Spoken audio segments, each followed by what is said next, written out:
अहम खबर से आगाह करते चले आपको। अनवारुल हक काकर पाकिस्तान के 8वें निगरान वजीर आजम बन गए।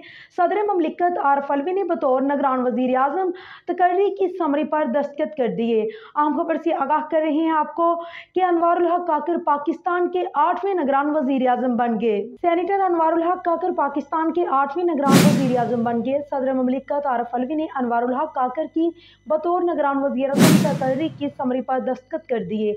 आज निगरान वजीर आजम के नाम पर मुशावरत के लिए वजीर आजम शहबाज शरीफ से अपोजिशन लीडर राजा रियाज की मुलाकात हुई, जिसमें अनवारुल हक काकर के नाम पर बतौर निगरान वजीर आजम इत्तफाक हुआ।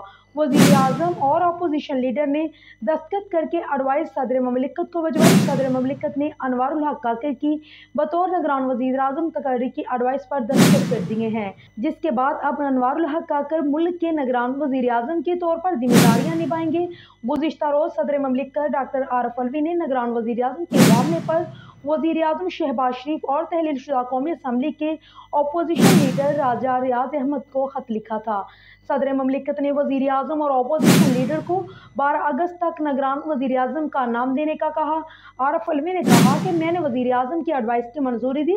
9 अगस्त को कौमी असम्बली तहलील कर दी। वजीर आजम और अपोजिशन लीडर 12 अगस्त तक मौजू निगरान वजीर आजम का नाम तजवीज़ करें। उनका कहना था कि आइन के तहत वजीर आजम और कायदे हस्बी इख्तलाफ को कौमी असम्बली की तहलील के 3 दिन के अंदर निगरान वजीर आजम का नाम तजवीज़ करना होता है।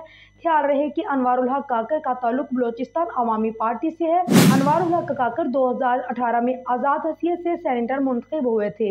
अनवारुल हक काकर का नाम निगरान वजीर आजम के लिए अपोजिशन लीडर राजा रियाज की जानिब से दिया गया था, जिस पर वजीर आजम शहबाज शरीफ ने भी इत्तफाक किया।